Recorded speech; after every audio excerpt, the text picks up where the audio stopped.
I'd like to welcome everybody to tonight's meeting. My name is Julie Fain. I work at Haymarket Books, one of the sponsors tonight, and we're really excited to be able to present this program tonight. This is a duo of Haymarket authors. If you picked up one of our new catalogs on your way in, you'll see both Anthony Arnove and Rick Wolff are well represented in our catalog. Rick's book will be coming out from Haymarket this fall. And we're also very grateful to Lannan Foundation for helping us to put on this event tonight. Their help has really been invaluable in this series of events that we've done over time in Chicago. We hope there will be more. We do encourage anybody who's interested in finding out about more. There's going to be a sign-up sheet to give us your email and your address. We do want to continue to have these kinds of conversations here in Chicago. I think they're sorely needed. Do pick up our catalog, pick up Rick's book. You'll see that we have copies of his latest book, Capitalism Hits the Fan, outside, along with a number of other books from Haymarket that are really relevant to the topic tonight. Before I turn it over to Anthony and Rick both, I just wanted to remind people, it's sort of obligatory to turn off or down your cell phone. So tonight, Anthony is going to give Rick a quick introduction. Then Rick's going to give us maybe 40 minutes talking.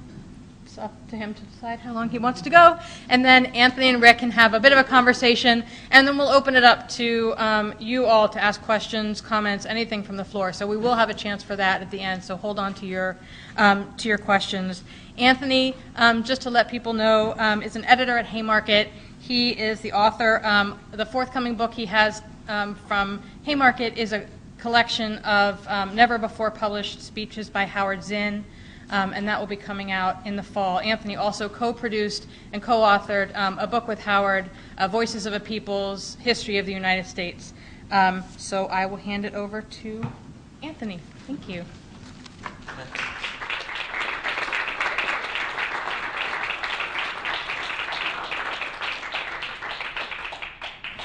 Thanks a lot. It's a real pleasure to be able to introduce Rick. I had the great honor of doing an event in Santa Fe a couple of months ago with Rick, sponsored by Lannan Foundation.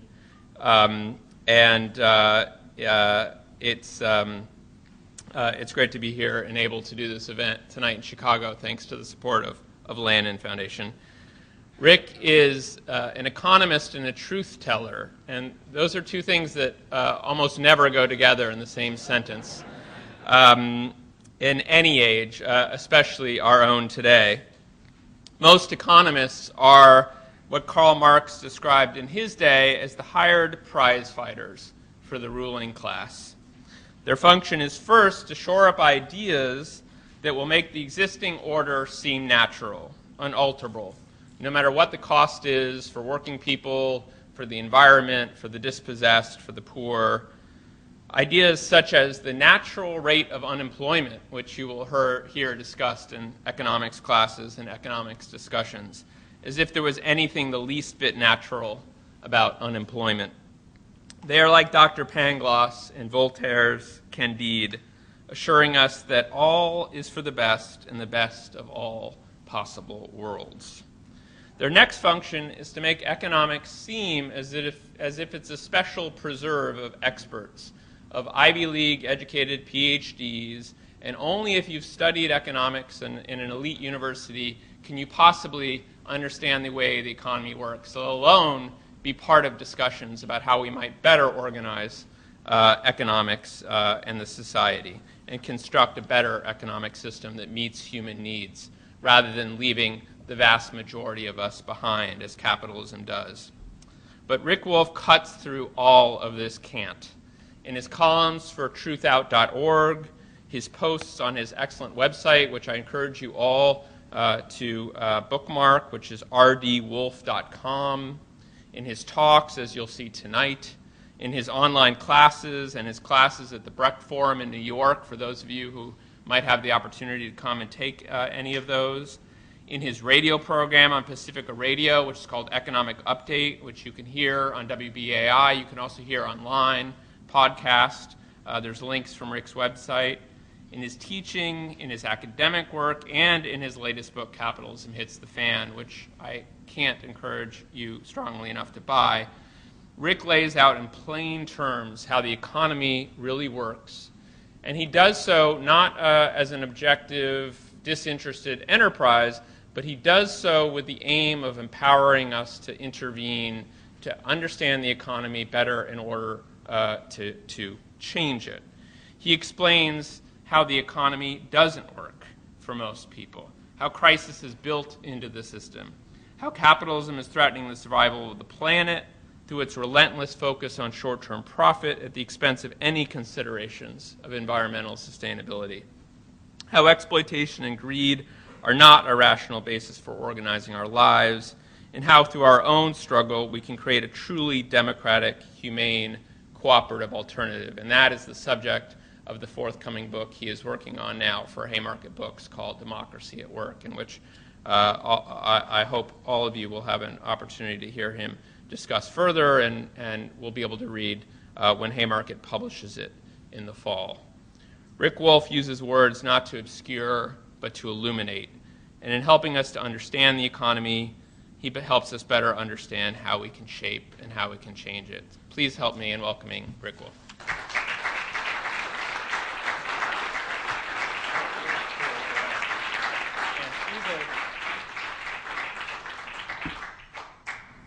Okay, can you all hear me pretty well? Okay, if at any point this becomes incomprehensible, say something, do something. Don't stand on ceremony. I want to thank Haymarket for bringing me here and the Lannan Foundation as well. It was very kind of them. I really enjoy doing this sort of thing, so it's a pleasure for me to have an audience here in Chicago. I'm not here that often, and so it's something I looked forward to and planned. I'll try to live up to the kind words that Anthony said, but if I don't, remember, he said them. I didn't. I am an economist. I do apologize. We economists, in addition to everything Anthony said, which was spot on, exactly right, there's one other way to understand what we do. We learned a lesson years ago from lawyers. Lawyers understand that the world is full of complications and struggles between people that are pretty straightforward. You're not paying me what you owe me, you are not doing what you're supposed to do, and the lawyers understood that if we kept everything at the level that was clearly understandable, we wouldn't need lawyers.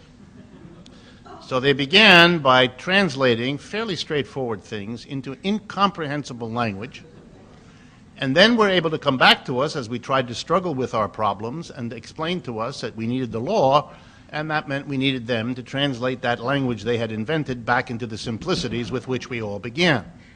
That's what economists mostly do. Very simple ideas, translate them into incomprehensible language, because then you have to pay us to translate it back so that you can understand it. And I'm going to try to jump over all of that by making it fairly straightforward. And I'm going to be very ambitious. Again, I'm going to blame Anthony for that. He invited me to be ambitious, so I'm going to be ambitious. I'm going to try to talk about what the problem in our economy is, what solutions have been tried that haven't quite succeeded, to be kind, and what an alternative solution might look like, in the hopes, as Anthony quite rightly said, that I can persuade at least some of you to move in that direction, at least to think about it. And maybe even beyond thinking about it, do something about it. All right, so first the problem. The way I want to get at the problem is to talk about a taboo here in the United States. Not the one you might have thought about, not the taboo we've long had on dealing with matters of, I don't know, sex, for example. I hope that would get your attention. We have another taboo that I want to talk to you about, and that's a taboo about our economic system. For 50 years, roughly, half a century now, it has been impossible in the United States to seriously debate, criticize our economic system. We have great debates about our political system. We have great debates about our educational system. A couple of years ago, we had a big debate about our national health system, and we're having it again because the Supreme Court is working on it right now, making a decision. So we talk about our health system and our this system, but one thing we do not discuss is the economic system. You cannot criticize it. You cannot have a debate about it. The different points of view represent different ways of cheerleading for it. Strange and very dangerous. Because if you have a system that is exempted from criticism, about which you can talk about little details but never the system as a whole, then of course a system rots behind such a protective barrier of no debate. So in a sense, we shouldn't be so surprised that our system isn't working real well. We haven't paid a lot of attention to a serious analysis of it for half a century. Well, is the system working so well that it might make sense not to bother criticizing it? I don't think so. And I'm going to give you just a couple of ways of understanding that. Our system is stupefyingly unstable. This is the second major breakdown of capitalism in 75 years. The last one was the 1930s. Between the end of the collapse of the 1930s, roughly 1940-41, and the beginning of the current disaster, 2007, the National Bureau of Economic Research counts 11 other economic downturns. 11 between the two monsters. And all of that in 75 years. In every one of those downturns, millions of people were thrown out of work.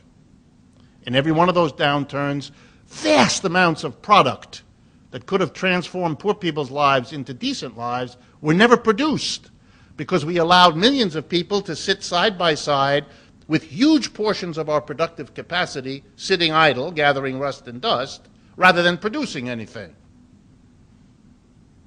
Not only did we do that, but we didn't handle that problem very well. For example, we didn't say, well, if there's going to be unemployment, let everybody have a few hours less a week of work. No, no, no. We piled all the unemployment on some people. Other people had overtime. What a mess. Every few years.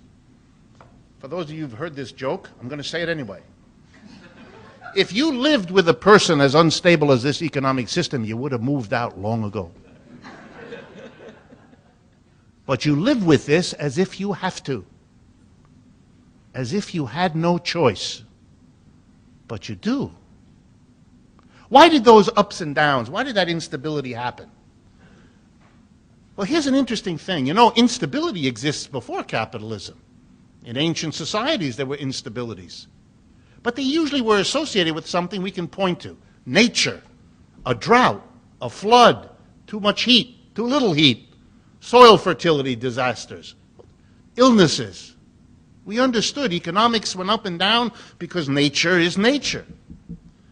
And sometimes it wasn't nature, it was human problems. Wars were a big one, produced ups and downs in economy.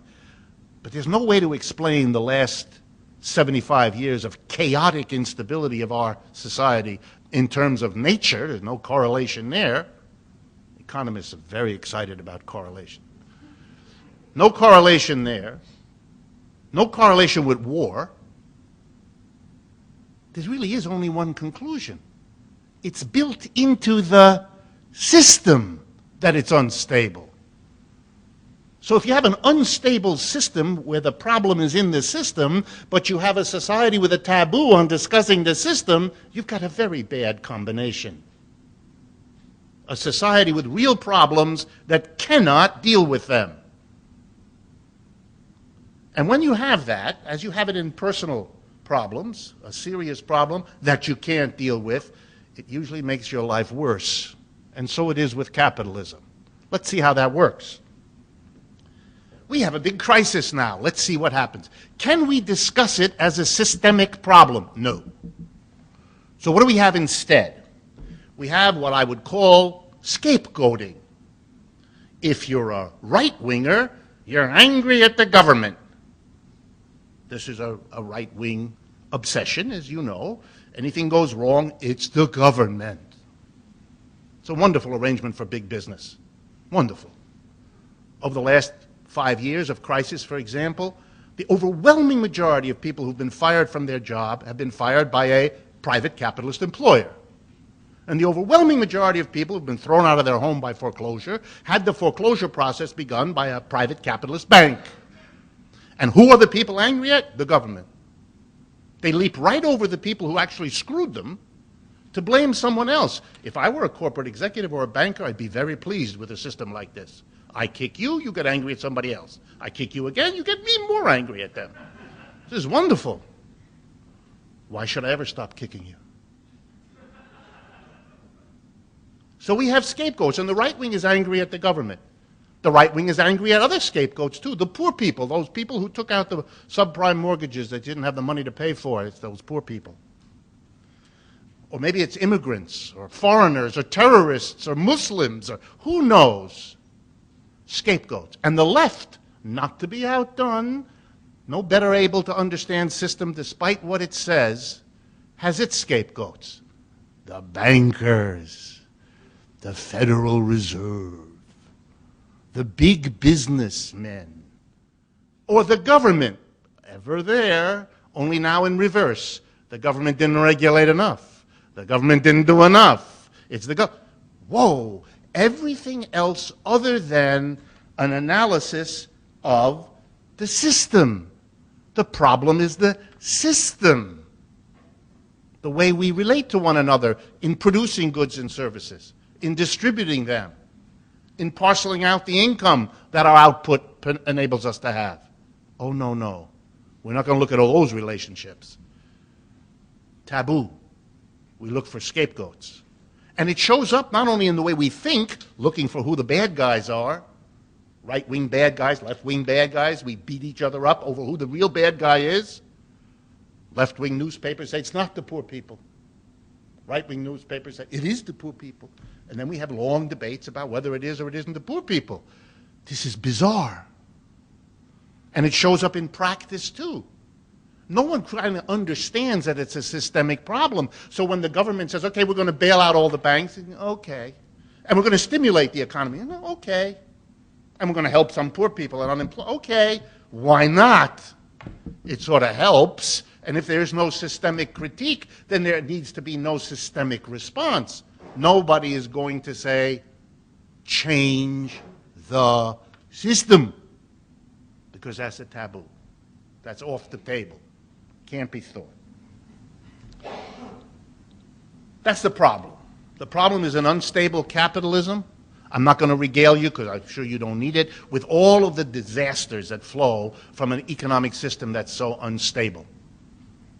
I read today in the newspaper on the way here about how the population growth rate has collapsed over the last 5 years. We're now seeing rates of people having children that we haven't seen since the Great Depression. Hint. Same issue. Literally, we're not having children, which, by the way, for the future of the American economy is not good.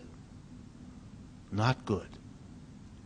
Very serious. Mental illness, off the chart. Alcoholism, off the chart. Breakup of relationships, off the chart. More people are unmarried today, adults, than are married. First time, I think, in our history.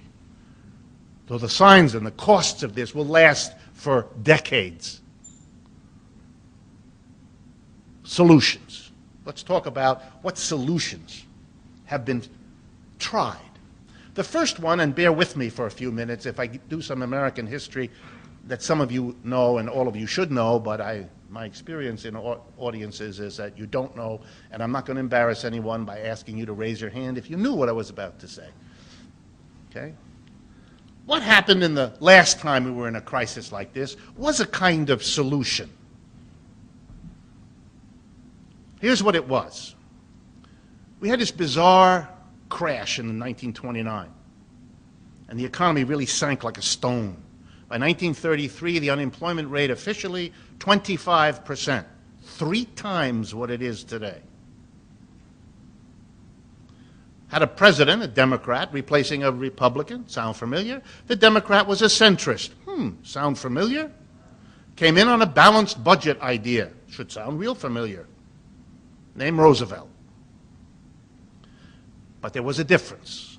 It was a much worse depression than this one, at least than this one is so far. But that wasn't the key difference. Here's the key difference. The mass of people had organizations who were leftist and were willing at least to raise the question of a system. Not all of them, and not very strongly, but some. Let's go through what they were, because you should be stunned by their absence today and the meaning of it. First, CIO, Congress of Industrial Organizations. Unionized, brought into American trade unions millions of workers in the depth of a depression. It was the greatest union organizing drive in the history of the United States. We never had anything like it before. We've never had anything like it again. Amazing. Unions confronted capital. Workers organized. Second, we had a half a dozen socialist parties, and they were strong. They had lots of members, and they were heavily interwoven with the CIO. And third, a powerful communist party. Wow. Unions, socialists, communists, lots of them, well organized and interacting with one another to give each other the spice of their particular perspectives. All of that's missing now, but it was present then. And here's an interesting consequence of what happened then that was a bit of a solution. Here's what it was.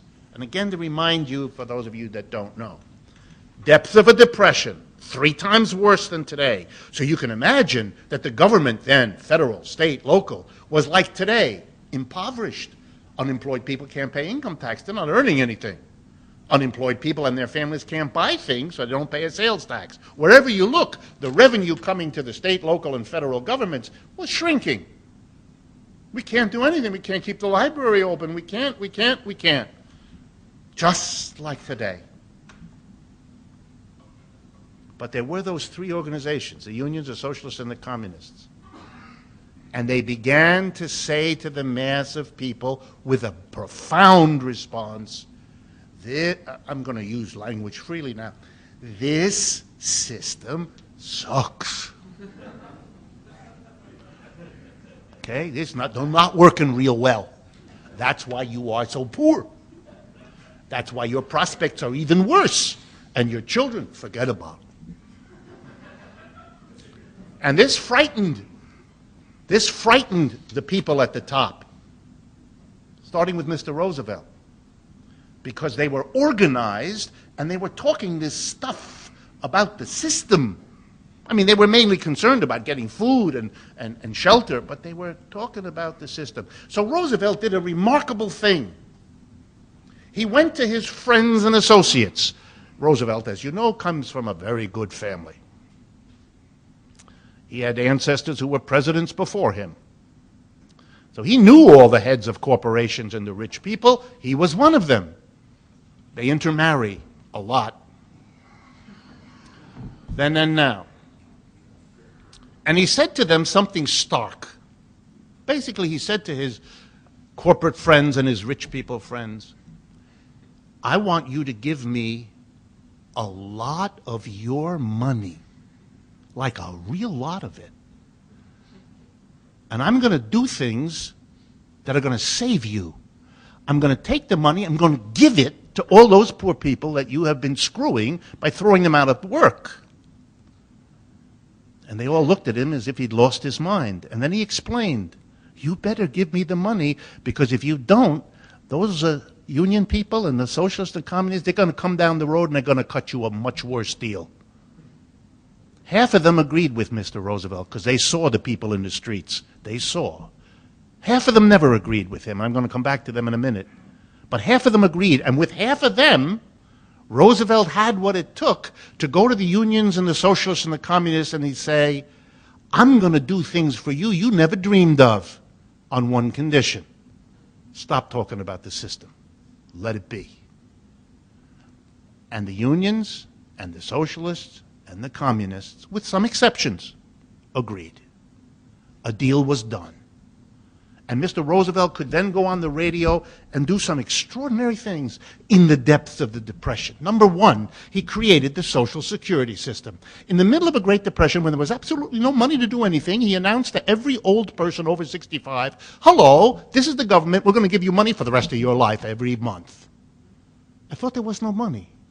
Oh, there was money. As soon as that was done, he went on the radio again, and he said, I got another plan.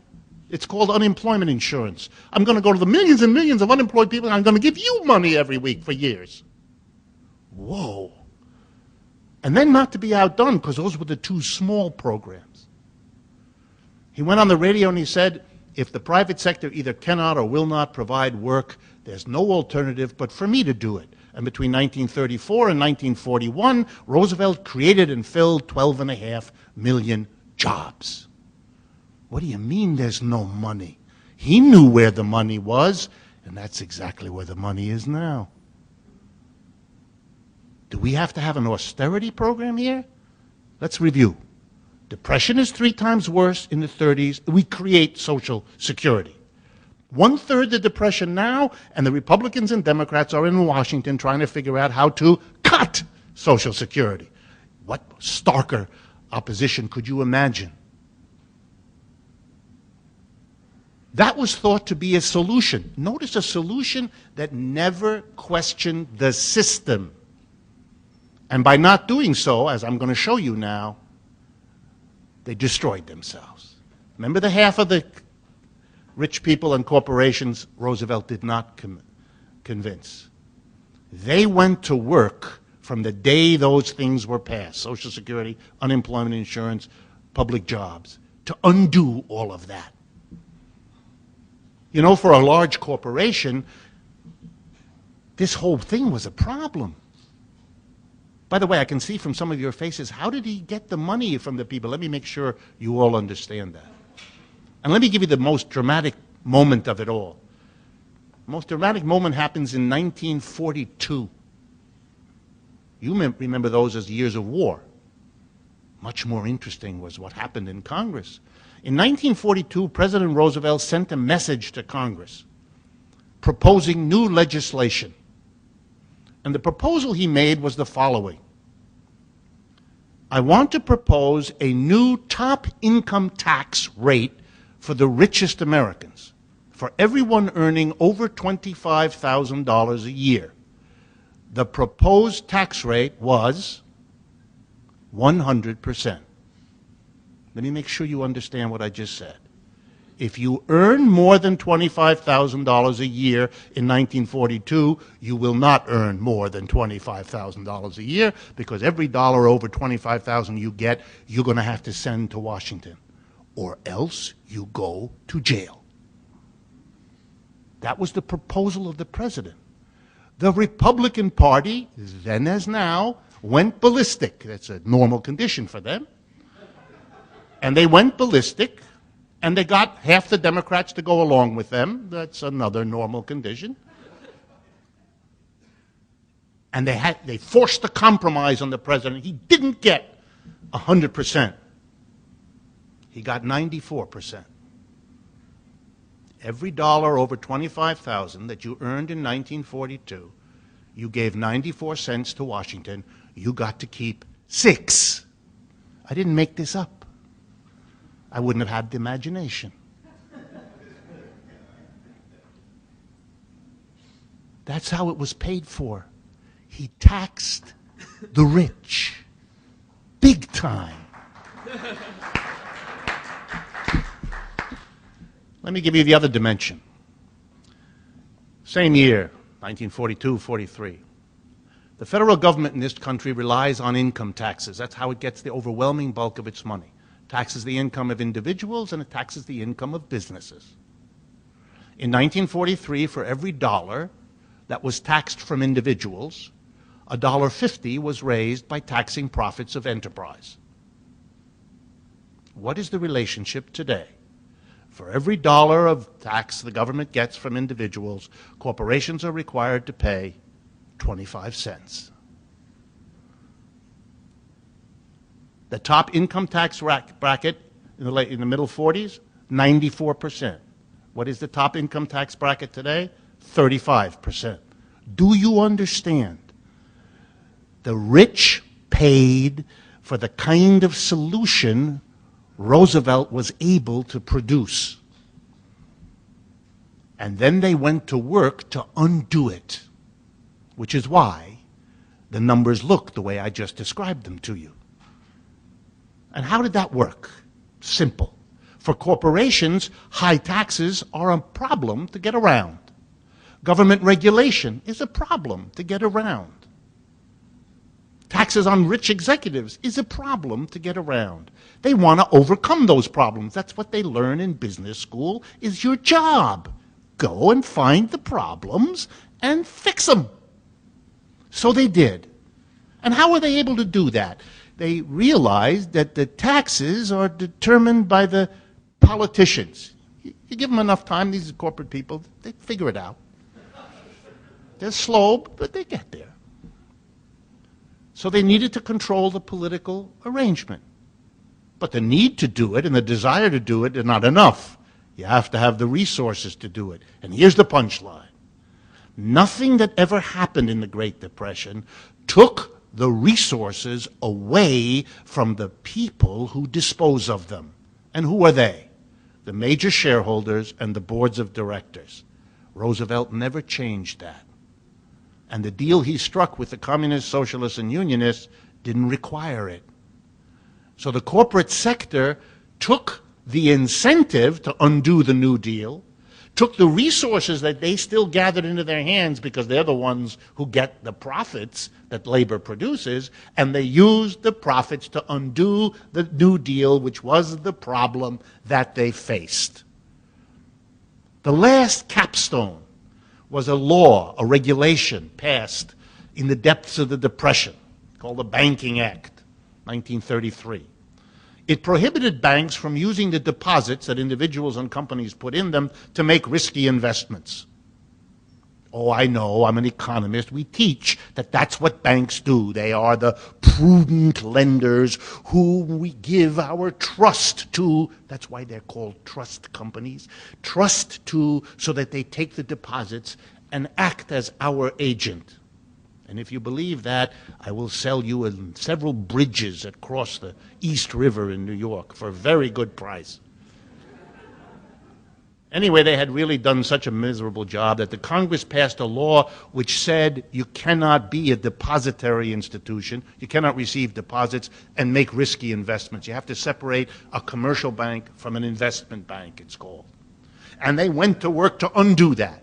And in the 1990s, they finally succeeded. It took them a while to get those politicians, whom they have been increasingly buying, to repeal that bill.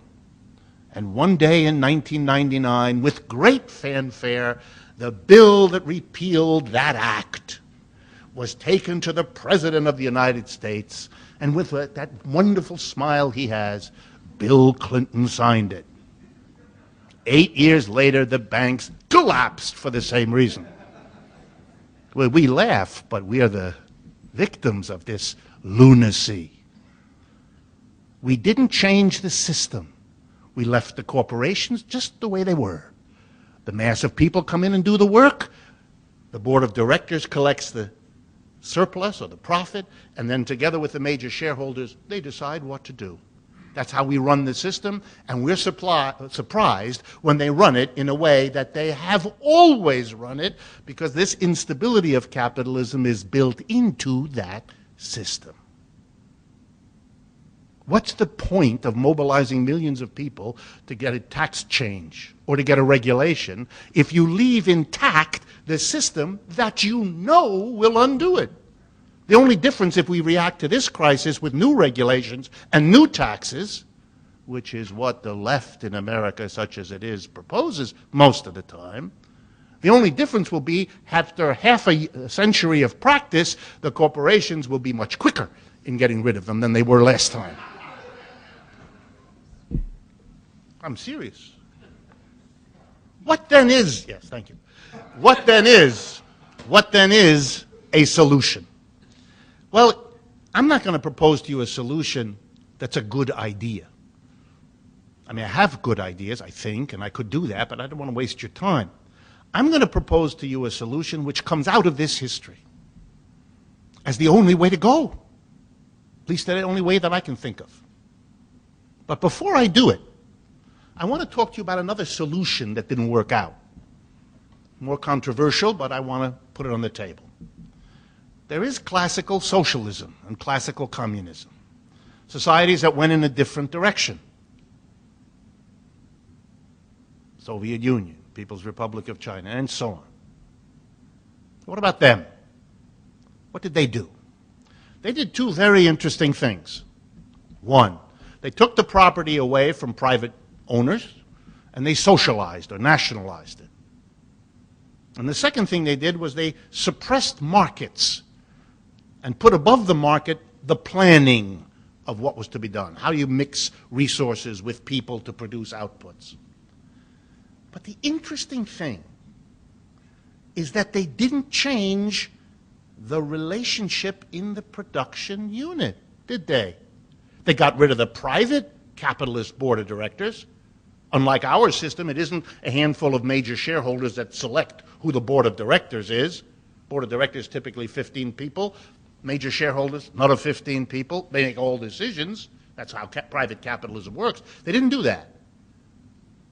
But when they changed to socialism in 1917 in Russia, in 1949 in China, and so on, here's what they did. They said, no more private owners. The state, in the name of the whole people, will be the owner.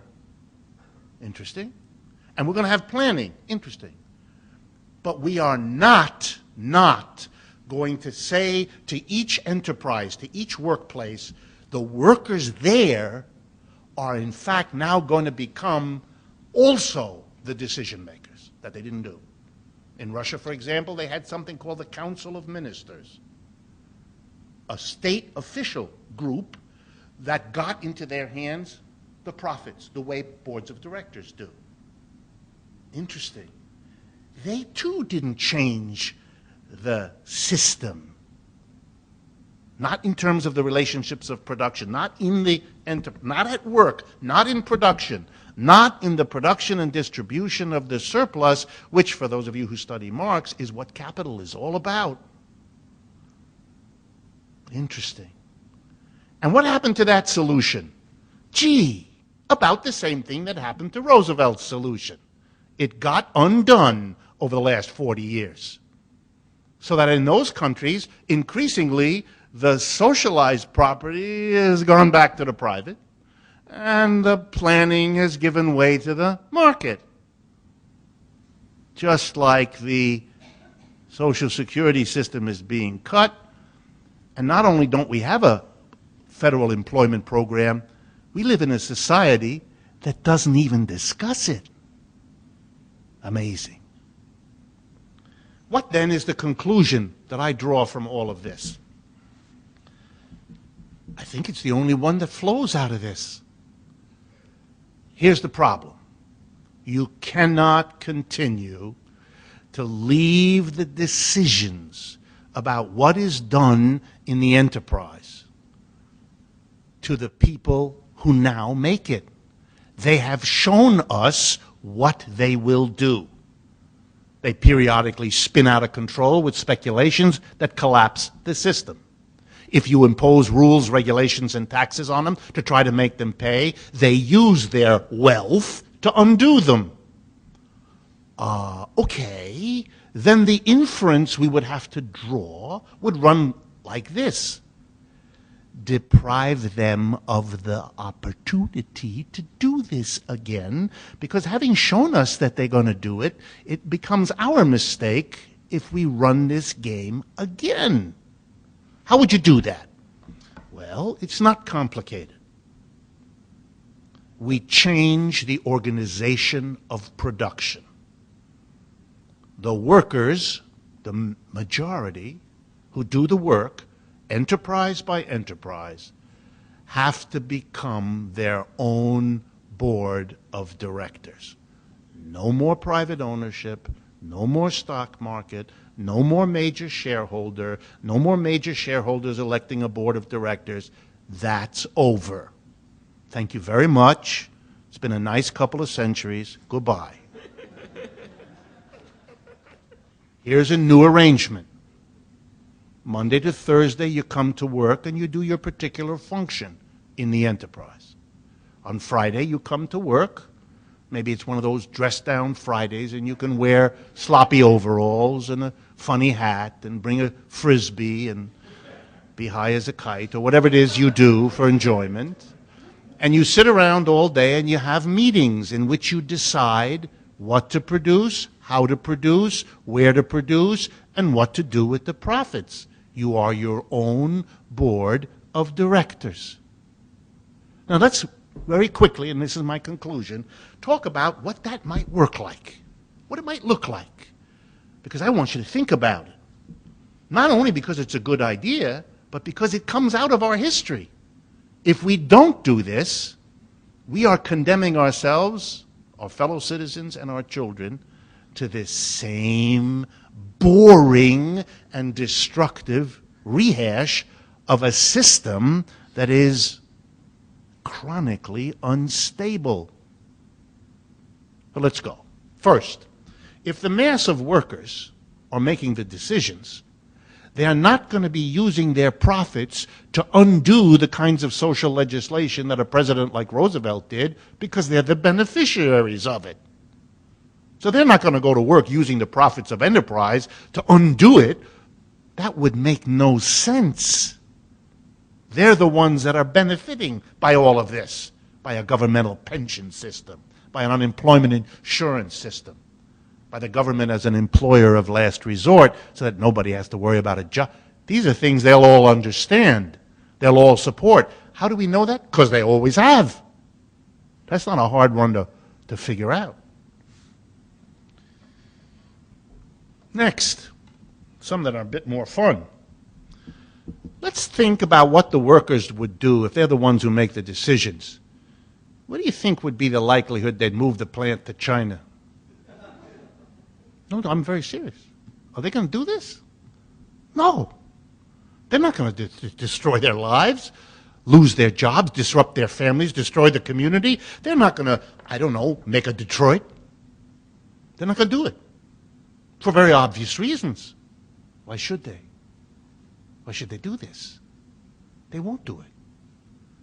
The pattern of where production is located would be completely revolutionized, and a whole new system of making these decisions would have to be developed, because you're not going to have a company say, well, we'll make more money by producing in Shanghai than producing in Cincinnati. Goodbye, Cincinnati.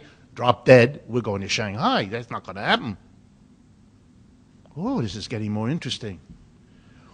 Would you think the workers would decide, if they were the 10,000 workers in a plant or 200 of whatever it is, to pay some of themselves huge salaries, 200, 300, 400 times the amount of the others? Likely to happen? I don't think so. Real unlikely. We're not going to have the distribution of income problems in such a society that we have here, or at least it's a lot less likely. Hey, this is getting interesting. Let's continue. Would we be likely to see these workers put into effect a really toxic technology because it was more profitable? I don't know. Their children are about, 3 blocks away. Their mother is within an hour. I don't think so. They're going to be much more concerned about the toxicity of their technology than we're used to, because they have to live with it, rather than having a board of directors 5,000 miles away make a decision to move someplace else. They won't live anywhere near their gated community has huge fans that blow that air back into the city.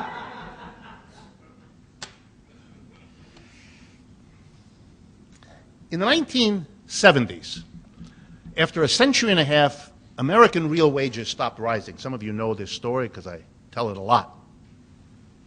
America is a special place. Wages rose for 150 years, stopped in the 1970s, and after that, wages were flat in America, real wages, the amount of money you actually get adjusted for the prices you pay. Over the last 30 years, while the wages were flat, the productivity of American labor kept on rising. Workers became more productive with computers and education. So for 30 years, we've had a very bizarre situation in America. The wages are flat, but the productivity of the workers rises. Well, wages are kind of what the employer gives the worker, and productivity is what the worker gives the employer. So if what the wages are flat, that means what the employer gives the workers is the same, and what the workers gives the employer goes up. That explains the inequality of income and wealth in America. No mystery at all. And why did wages flatten out? Because the defining characteristic of the United States stopped in the 1970s. That defining characteristic, labor shortage. The Europeans who came here, how shall I say this politely, removed the local persons. We did a little ethnic cleansing of our own. And that meant in a very rich country, with wonderful oceans and harbors, where capital could be very productive, we kept having a shortage of people to work, which is why most of you, if you are an American, have ancestors who were immigrants, because that's the only way to solve the labor problem here, wave after wave of immigrants. And how do you get immigrants to come? You raise the wages. And once they're here on the coast, how do you prevent them from running interior to take the land taken away from the Indians? You keep raising the wages. Otherwise, you lose them. In the 1970s, it all ended. The computer replaced people. We didn't need people. American companies were moving abroad. We didn't need people. American women were coming into the labor force in massive numbers. They wanted jobs, and a new wave of immigrants came from Latin America. You put together the women and the immigrants looking for more jobs and fewer jobs available, and all employers had a wonderful opportunity of the last 30 years. No more need to raise wages. And as all employers learn early in their career at the business school, if you don't have to pay workers higher wages, don't do it. So they didn't. If workers had been in charge of America's enterprises and they were becoming more and more productive, would they have stopped raising their wages the way it had been done for 150 years? Not likely. And therefore the gap between rich and poor in this country would never have developed to the extent that it exists now. Wow. Should I go on? I could. I'm enumerating a small portion of the benefits that would accrue. And here's perhaps the biggest one. Do you think if workers ran an enterprise, all the enterprises, if we had that arrangement, they would ever permit the following to exist? Millions of workers who want to work. Roughly 1/4 of our industrial capacity to produce idle. Those are the government numbers. Would it ever make sense if we need to rebuild our cities, if we need to help people who have poverty, both American and others? Would it ever make sense to do? No worker would countenance such a thing. That's crazy. That's irrational. And if you were worried about output, and you really think we don't need the extra output, good, then distribute all that free time across the population. Capitalism has for 200 years justified every technical advance, no matter how destructive it was of people's lives and jobs, on the grounds that we are saving labor. This is labor-saving technology. We're making the world an easier place to live in. Americans work more hours of paid labor today than at any time in the history of the country. The promise is a joke. It was never true. Do we have the physical capacity to do a lot less work and to have more leisure? Of course we do. The problem is the system. Profit is what drives it, not the logic of people's lives. You wouldn't have the irrationality. You wouldn't have the unemployment. If workers ran the enterprises, one of the first things they do is set up a system in which if the demand for whatever these workers are producing in a particular factory drops, then there's a system in place run by the government to provide training to move people to another job in the same location, in another location. Workers could choose who the one would be willing to move with his or her family. All of this can be worked out. The problem isn't technical and the problem isn't intellectual. It's a problem of the political economic situation making these obvious solutions the ones that are chosen. And the reason we haven't chosen this solution, obvious as it is because of that taboo with which I began. You can't deal with the system. It's the unspeakable, the ungraspable. And the irony is, when Marx is writing in the 19th century, surrounded as he is by critics of this or that aspect of what was going on, he labored hard to realize, to work his way to saying it isn't the monetary system. He was critical of his fellow Proudhon, who was very wrapped up with money and how the money works. You know, kind of a Federal Reserve fetishist of his time. And Marx was critical of him. And then Marx was critical of a whole lot of other groups that he felt kinship with. They were radicals. They were critical of society, and he felt one of them. But he said they didn't get the system and its core in the production arrangements that people were involved in. Same lesson, I would argue, still needs to be learned and applied. Last point. I know for Americans particularly,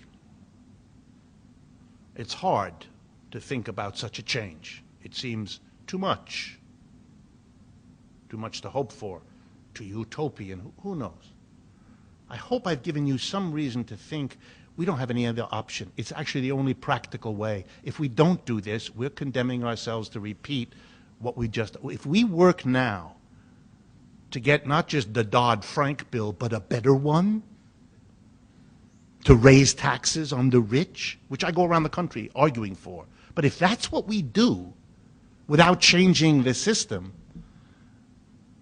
I have two reactions. One, if we succeed, we will very soon see in our own slightly younger people a great rage at us for having deceived them. But I don't even think we'll get there. I think the mass of the American working class already gets this. And if we try to rally the mass of the American working people to a program of regulations and taxes of the rich and so on, they're going to look at us, and in so many words, they're going to say to us, we've been there, we've done that, we're not going to do that again. You either come up with a better, bigger idea, or we're not going to get a workers' movement. We're just going to sit here and watch this crisis play itself out and hope that each of us can slither through with the least amount of suffering. But I know American audience. I've been born and lived all my life in the United States. So I know I need to finish by presenting this idea in a way that is more palatable. So I'm going to do that. For workers to take over the enterprises is simply the final, long overdue step in democracy as a concept. Right? The idea of democracy is if you have to live with the decisions, then you must be able to participate in making them. We as a nation try to take seriously that idea. We want the political people who make decisions to be accountable. We choose them. We participate in making those decisions by deciding who's going to be in a position to do it. Well, if you're committed to democracy, let me point out something that's a little bizarre. Where do most people who are adults spend most of their waking hours? At work. 5 out of 7 days, that's a big proportion. 5 out of 7 days, you get up in the morning, brush your teeth, get all dressed up to go to work. And you stay at work all those best hours. And you come home and you're fit for beer, pizza, and TV. Right? We spend our time at work.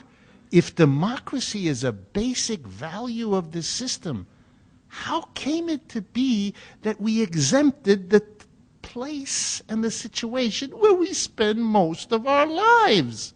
I mean, either it's your value or it isn't. If it's okay to go into a workplace where the mass of people do not participate in the decision what to produce, how to produce, where to produce, and what to do with the profits, then clearly that's the norm of a corporation in this country, then you are entering a non-democratic place when you go to work. But if you believe in democracy, whence did it come, this idea that it doesn't apply to your job? I can understand why a corporate executive thinks that way.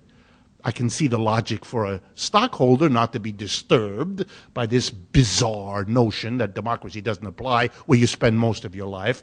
But for working people, what kind of an idea is that? So this is only the modest proposal that we finally bring democracy where it should have been all along, at the workplace. And guess what? Here's a thought.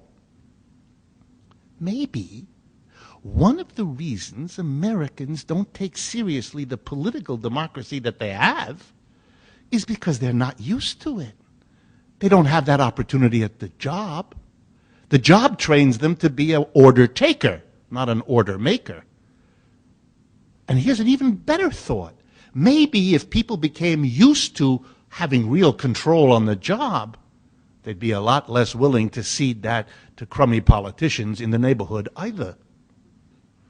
Instead of bemoaning the fact that half of our people don't vote, maybe the problem is, again, an economic system that systematically trains you never to participate in or even to think about participating in the decisive decisions of your environment.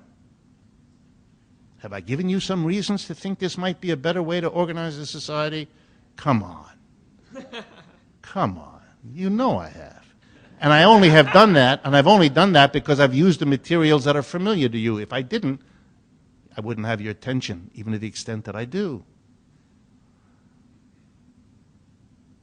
I often end with a parable, and I'm going to do that this time too. Once upon a time, it was thought that the only way to organize politics was to have the decision-making in the position of one key individual.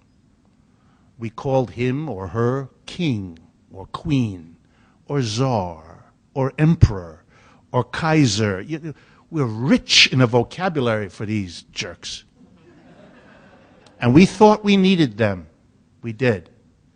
We thought if we didn't have someone to lead us, the society would fall apart. Chaos would descend. Everything would collapse. And then, as has happened so often, and which is going to happen, I think, next month again, we were saved by the French. In 1789, they took several of these kings and they separated their heads from the rest of their bodies. You know, at the end of George Carlin's wonderful performances, he often said, after he made his critique of religion, that if anyone here is offended, let me show you how committed I am. There is no God, and if there is one, I want him to come down and strike the audience dead. And then when the audience laughed, he said, oh, I made a slip. He repeated it and said, strike me dead. And when nothing happened, he said, see, I told you.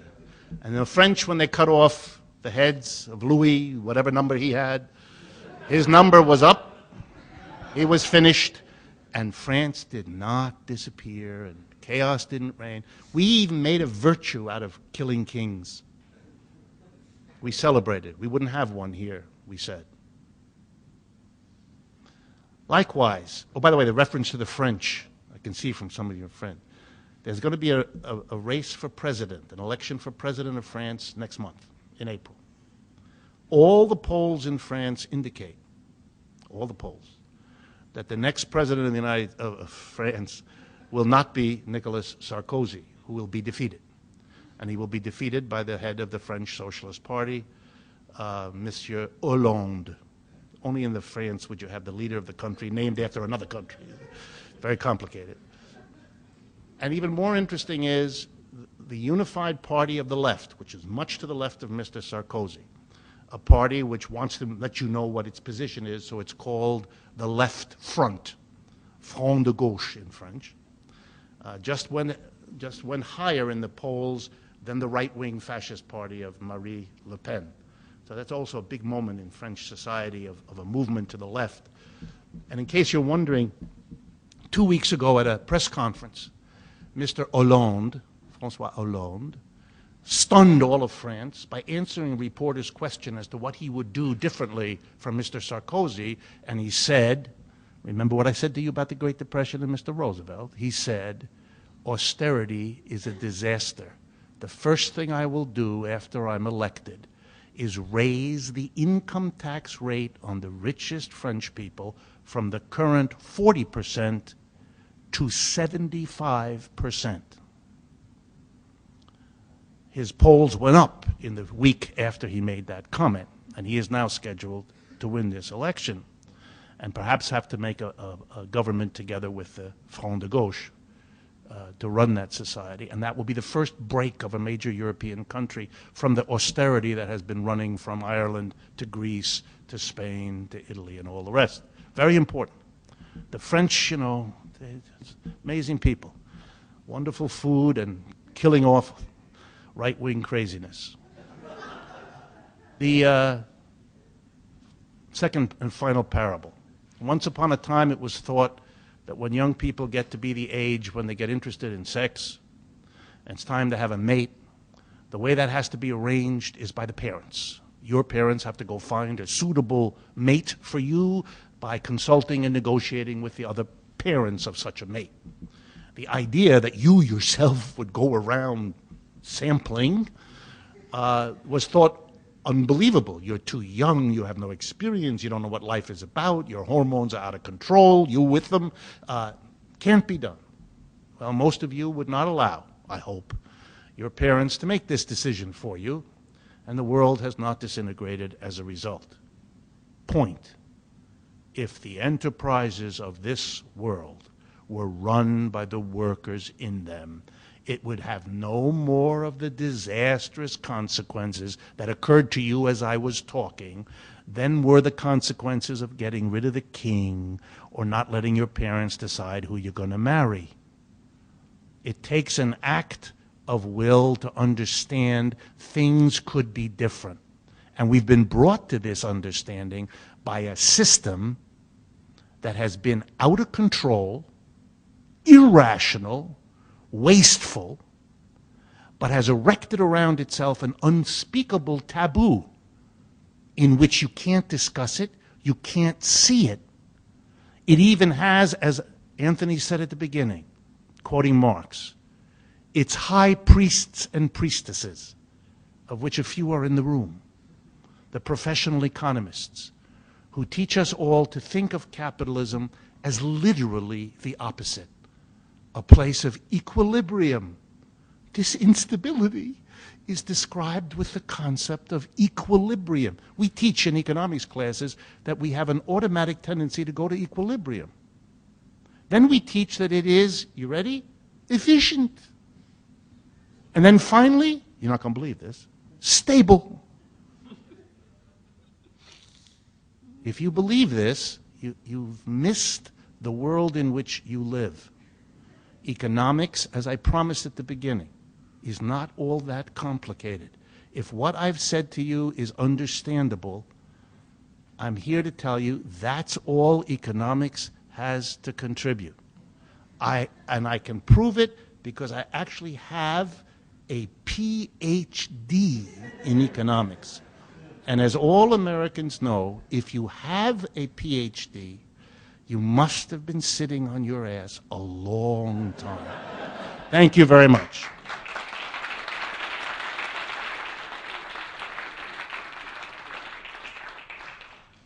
Thank you, Rick. I'm going to ask you just a couple of quick questions of Rick, and then throw it out to the audience.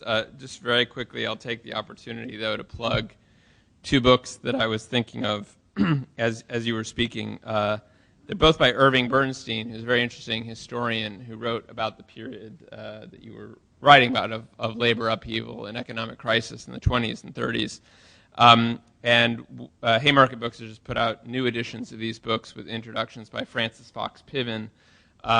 they're called the lean years and the turbulent years, and I can't recommend them highly enough for people who want to delve more deeply into that period of struggle and crisis that Rick was talking about. Rick, one of the things that is refreshing about you, besides your ability to speak English and your sense of humor, is that there's a lot of people in the field of analysis and certainly in the field of academia today who valorize their own individual contribution to intellectual thought, even though it may be very minimal or negligent. But in your case, you always foreground in a way that I've always really appreciated, that you work within a framework, within a tradition, within a school of thought, and you always foreground that you're a Marxist economist, that you were schooled in Marxist economic thinking. I'd like you to talk about that. Like, what does that mean for you? How did that come about? Why, especially for someone who went to Harvard, Stanford, Yale, which is not where you normally encounter Marxist economists, how that came about? I have to stand up since I've been teaching for so many years, and I always stood up when I was teaching. To sit down now would mean I'd lose my voice or something, so I'm going to have to do it. I do regret that Anthony listed my academic pedigree, but it does allow me to say something to you. I did go to those schools, I admit it. I was the child of immigrants, and if you're the child of immigrants into the country, you kind of have to make good. The kind of wreckage of my mother and father's life meant that I, as the firstborn here in the new country, had to kind of succeed and make up for what they were frustrated in because they had to leave. My father was French and my mother German, and they had to leave those countries and come here because of the war. So I had to make it. I had to go to all the right schools. I had to do all the right things. And being a very good boy, I did all that. At no point in my education at Harvard, Stanford, and Yale was I ever required to read one word of Karl Marx, just so you understand. Elite, whatever you want to call it, no one ever assigned it. It was true that on a few occasions a professor used a quarter or a half of a lecture to explain to us why there was no need to do any of those things, why that was a silly idea or a dangerous idea or something a little bit confusing, silly and dangerous at the same time. So I had to learn all of this on my own. I had to go find individuals who would teach me, other students who would read it together with me, and we did that. I mean, there were enough of us who found each other because of these shared interests and did it. But this system was not willing to allow me to have any sustained information. There's one exception. I realize I should make one exception. When I graduated from Harvard as an undergraduate, I looked around for somebody who could teach me this, and I was told there are no such people. Until I found out there was one at Stanford, which is the only reason I went to that awful place. And his name was Paul Baran. Some of you have heard of him, B-A-R-A-N, a very famous American, actually a Russian, but he came to the United States also fleeing the war. And he got a job through an enormous mistake. They didn't understand who he was. Like many of the refugees, for those of you not familiar with it, he worked for the government, for something called the OSS, the Office of Strategic Services, the forerunner in the United States of the CIA. That became the CIA, but it was during the war. And we're all leftists, we're anti-fascists, and so they worked with the American government against fascism. And people like Galbraith, Paul Sweezy, there were a lot of them who did this as an act of solidarity. And Paul Baran was a professor at Stanford, which is why I went there. Otherwise, I would never have gone there. Unfortunately, he died a few months after I got there, so I left there as fast as I could go. But I made a terrible mistake. I went to Yale. And the reason I went to Yale was once you get into these systems, you're pretty much stuck in them. That is, they think the world of one another, and so they reward one another with staying in there, assuming that you would never want to go anywhere else if you could go to one of those places. So I got caught up in this, not understanding what I was getting into. But no Marxism was taught there. None, none, none. Not in the economics department, and not much anywhere else either. These were the 50s, 60s, 70s, and the taboo that I talked about before was much too strong. We had to do that on our own. But, you know, if something is taboo, it also becomes attractive. It becomes something you're wondering why they're so scared of that. What might be the interesting thing? And that was a factor in many of our minds as well. And in the end, I think it was a combination of looking at this society, realizing that there were terrible things wrong with it, whether that was in race relations or its politics or the war in Vietnam, which was a cathartic event for me and my generation. We found our way to Marxism because we knew there had to be some other explanation for why these things were happening than the silly stuff we were hearing in the newspapers and that our teachers were telling us. We really found our way to Marxism as a way of thinking systematically and critically. That's what we want. We didn't want piecemeal criticism, not this little outrage. No, we wanted something that would give us a systematic way of thinking. And Marxism does that. That's not to say that there aren't problems with it and lapses in it. There are. Areas where it's blind, all of that's true. But it's a very powerful system. And maybe the best way to answer what Anthony is saying is this the way it made sense to us at the end.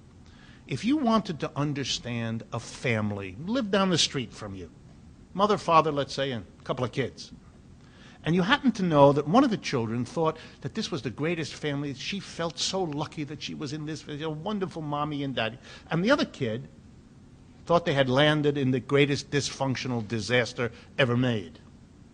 If you wanted to understand the family, would you talk to only one of the children? Or would it make more sense for you to talk to each of the children and then form your own judgment about what you thought? I used to say to myself, why aren't they teaching us a critical approach to capitalism alongside a celebratory approach, and let us see as young people what's going on, what's the problem here? And the conclusion I drew is they're afraid. And I have had nothing to change my mind in 50 years to that effect. They're afraid. And like primitive people, when you're afraid, you need to pretend it isn't there. It just isn't there. Then you feel much better. It's just not there. And so when finally the system breaks down and people begin to say, hey, it is there. On the one hand, you have a hard job. I am a Marxist, by the way, in case any of you are wondering. I kind of hope you haven't been wondering much after my talk, but of course I'm a Marxist. That is, I am heavily influenced by that tradition. And I am only more so now than I was 5 years ago, and I was pretty well convinced then.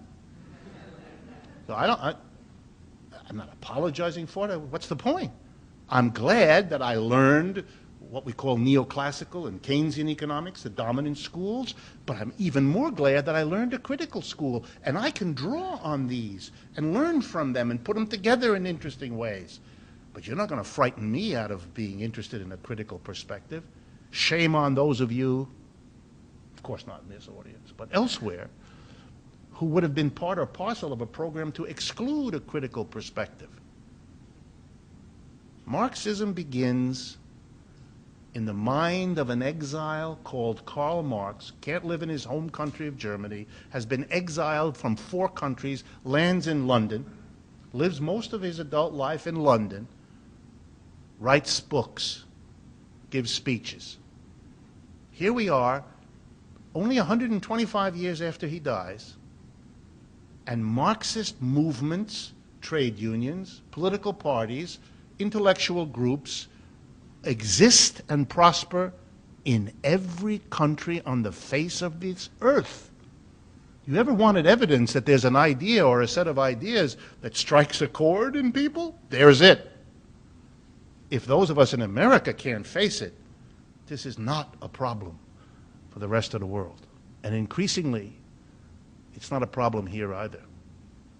I cannot, just to be personal about it, I cannot do the public speaking I'm invited to do.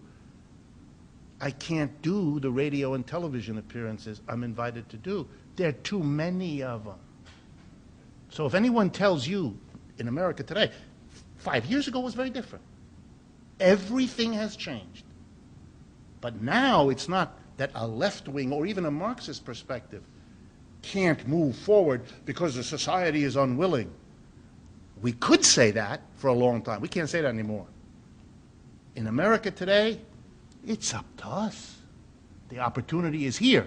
The question is whether the left in America is ready to realize what's going on and to make the long-awaited move to say, we're here, we feel this way, come join us. The first group to do that, pretty clearly, was the Occupy Wall Street.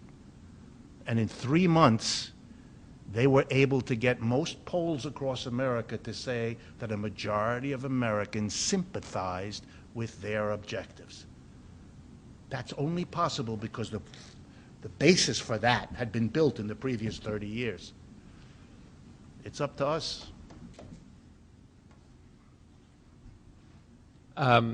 Rick, I'd like you to talk about something, actually, it's in the newspapers today. It's not so much the specifics of this particular story, although it's about this World Bank nominee that Obama's put forward, and he's come under a lot of flack. And I just want to quote from the Financial Times this morning. They claim that this guy, Jim Yong Kim, who's the U.S. nominee currently to run the World Bank, maybe we can discuss the merits of that or not, but it's more his views that are of interest. Apparently he was caught quoting Noam Chomsky, which of course you can't do. But then also, this is I'll just read briefly from the FT.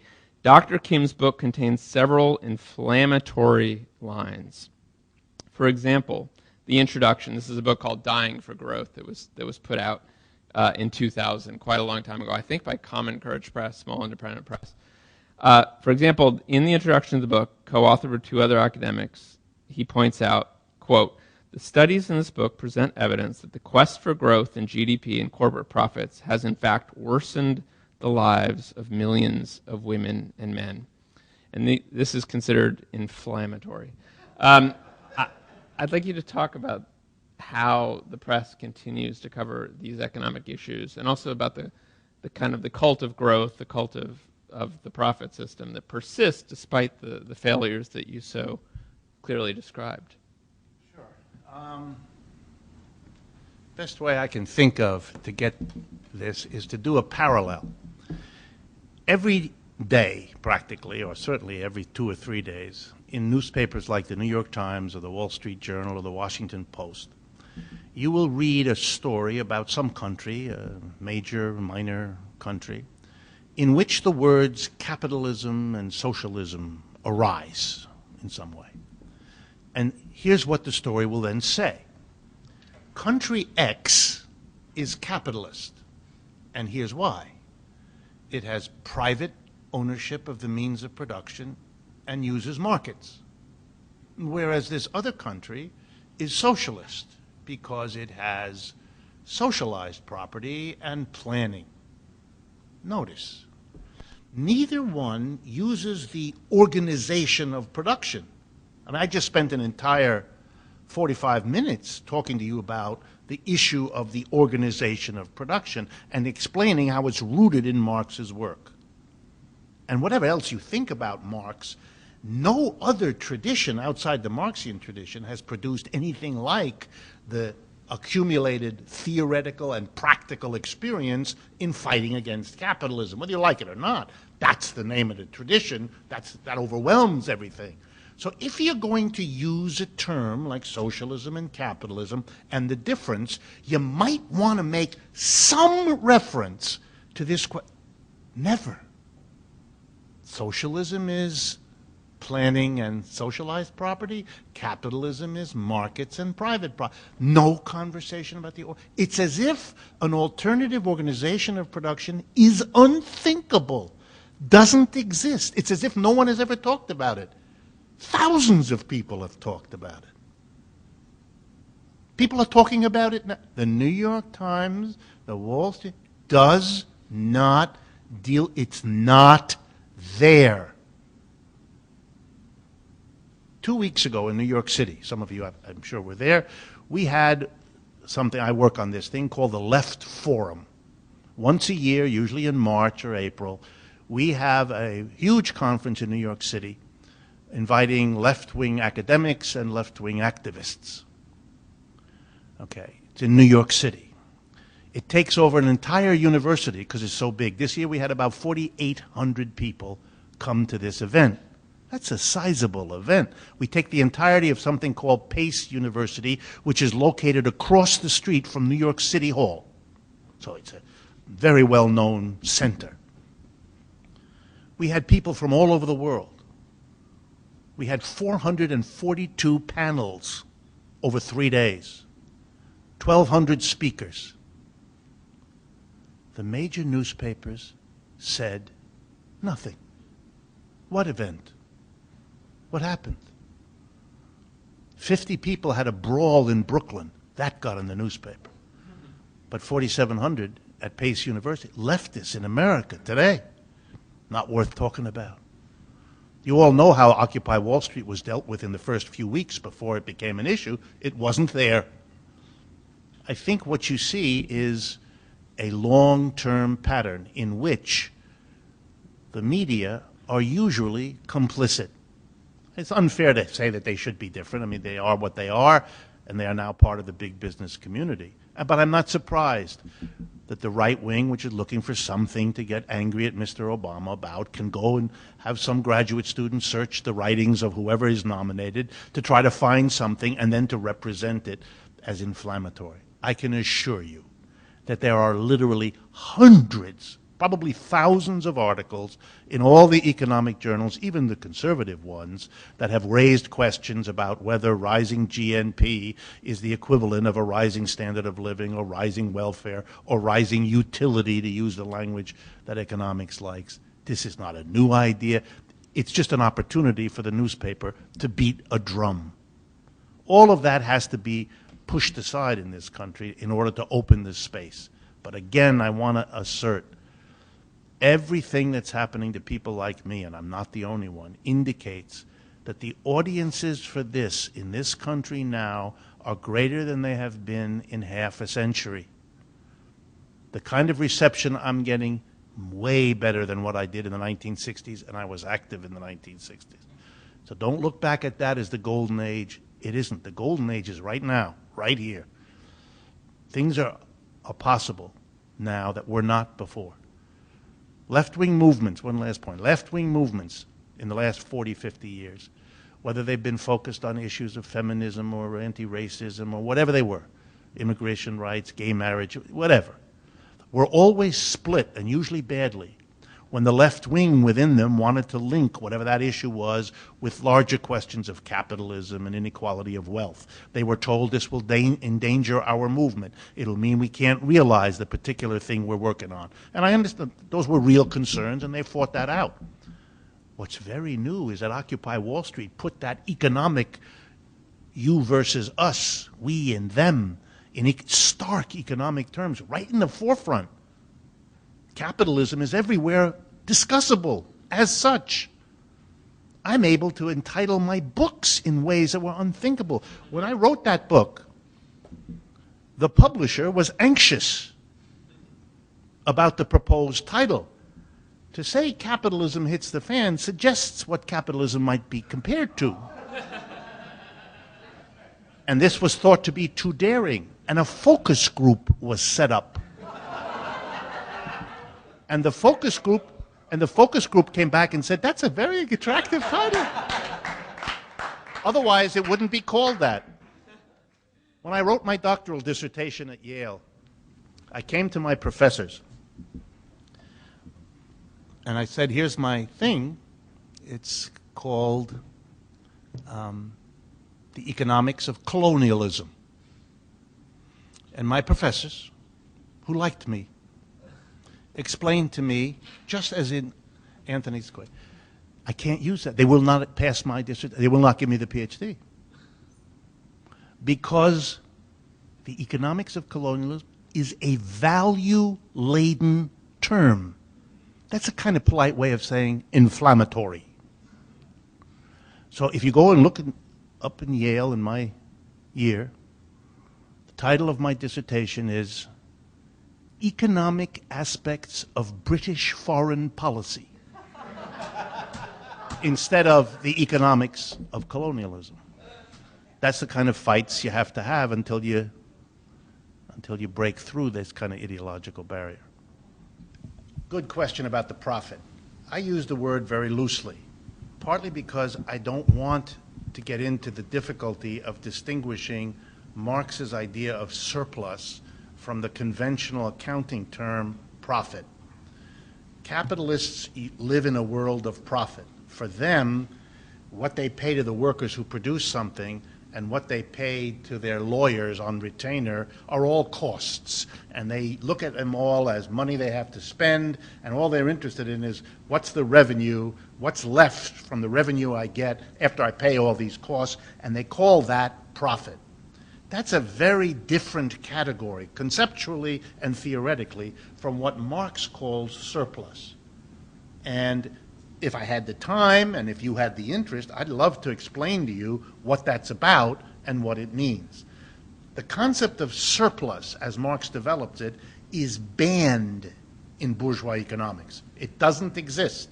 My neoclassical colleagues do not believe there is a surplus, or they occasionally use the word, but for a completely different idea. There is no surplus in production. Most of you would actually agree with Marx, even though you're not perhaps comfortable knowing that. Well, I can see from your face. Let me very briefly. When you go ask somebody for a job in a private sector, you have a conversation with that person. Try to remember back the last time you did that, even if it's a long time. And you have a conversation, and you say, okay, I'm going to come do this job. I'll come every Monday at 9 o'clock and stay till 5 or whatever it is. And you discuss your work, and then you get to that thorny question, how much am I going to get paid? And let's suppose you dicker back and forth and you settle on $20 an hour. You know something. You know something. Even in that moment where you agree, you know the following. The only way on earth that employer would ever give you $20 for every hour that you're there is if the following sentence is true. In that hour, you're going to produce more for that employer to sell than $20 worth. The only way you'll get a job is if you produce more for your employer than he pays you. Therefore, the American idea, I'm never going to work for anybody who doesn't pay me what I'm worth, doesn't understand. That's never going to happen. That never has happened. Didn't happen to your Uncle Charlie or your mother or your father, and it is not going to happen to you. And that awful feeling you have when you come home from work that you've been ripped off, you got it. You understand. That's not an aberration, and that's not going to be solved by spending 2 hours at happy hour. Not going to work. That's the system. That's a surplus. And that's the fund that the capitalist uses to take care of all of his needs, including the small part he keeps for himself called the profit. So these things are different. I use them loosely. In all societies, the workers produce surplus. All workers in all societies produce more than they get. The only different, interesting question that Marx was fascinated with, how do different societies organize this? One way to organize this is to have the workers who produce more than they themselves get be the ones to decide what to do with it. That's what Marx liked. That's what I just argued for. That's exactly what I just argued for. The alternatives, you know the names. Slavery. The slave produces everything, gets a part of it back to keep going. The difference is the surplus, which the slave master gets, keeps, and uses as he sees fit. In feudalism, the serf produces more than he gets, and that difference is called the rent collected by the lord who uses it the way he sees fit. And in capitalism, the worker produces more than he gets as a wage, and the difference is the surplus that the capitalist uses as he sees fit. Marxism is the protest against all systems in which the people who produce the surplus are not the ones who get and dispose of it. It's a fundamental democratic idea. The reason it can't be taught in this country is that if you have a verbal commitment to democracy, you got a real big problem justifying capitalism. And the way to do that is to avoid all concepts of surplus. But if you had a group of workers running their own plant, they would produce a surplus, and they would themselves decide what to do with it. As to Occupy, I am, I'll put it right out there, a deep, committed enthusiast of the Occupy movement. I am overjoyed. It has opened a space in the United States. Half of the reason I get the invitations I do is because of the work done by that movement to change the way Americans think about the world, their attitude towards economics. It's now legitimate to look at the world in terms of 99% versus 1%. That is extraordinary, especially in this country. We all have to take our hats off to them. And I certainly do. It has just changed everything in this country and is stunning for having done that, number one. Number two, I understand irritation, impatience with the way they do or do not formulate program, the way they do or do not organize themselves in some way. I understand that, and part of that I agree with. But I am hesitant to argue for much of the change. What they have been doing has been more successful in a shorter time in changing the political life of this country than anything else I have been involved with in a long time. There's an old American saying, if it ain't broke, what are you fixing it for? Sure, we should be critical. Sure, we should do better. But wow, have they made a difference? As to whether or not it's pre-revolutionary, well, you know, you can't tell that until you look back. I don't know what's going to happen, but I do know, and I've said this to some of you before, the media, just as they make inflammatory out of these namby-pamby comment that half a dozen people of all political persuasions do every day, it's just that the Financial Times doesn't know about it or doesn't want to. The reality is that I can say things I couldn't before, that it is possible to put forward radical alternatives and have intelligent people think about them and struggle about them. This is an extraordinary time. The media full of the Tea Party, I understand that. But the change at the other end of the political spectrum is at least as powerful, I think much more powerful, and involves many more people. And it is without the resources of rich people to pay for it. This is not the Koch brothers hyping 12 people into looking like 12,000. We don't have that. We have the opposite. We have a conference of 4,500, and the system pretends that it's not there. Nonetheless, we are very successful, and things are changing. Could we be at the beginning of a process of basic change in the United States? Sure we could. No one in the Soviet Union or out of it would have said in 1985 that there wouldn't be a Soviet Union 5 years later. No one saw it. No one thought it was possible. We sit here now, we can't imagine a United States that isn't what it's been for a long time. Biggest mistake you can ever make. We even teach economic students that you can't extrapolate forward because it happened this way in the past, does not guarantee it's going to happen that way in the future. We are seeing things now that are fundamentally challenging this system in a way it hasn't been for 50 years. That is enough. Let's go to work and build this further, and I think the Occupy movement is a great place to do that.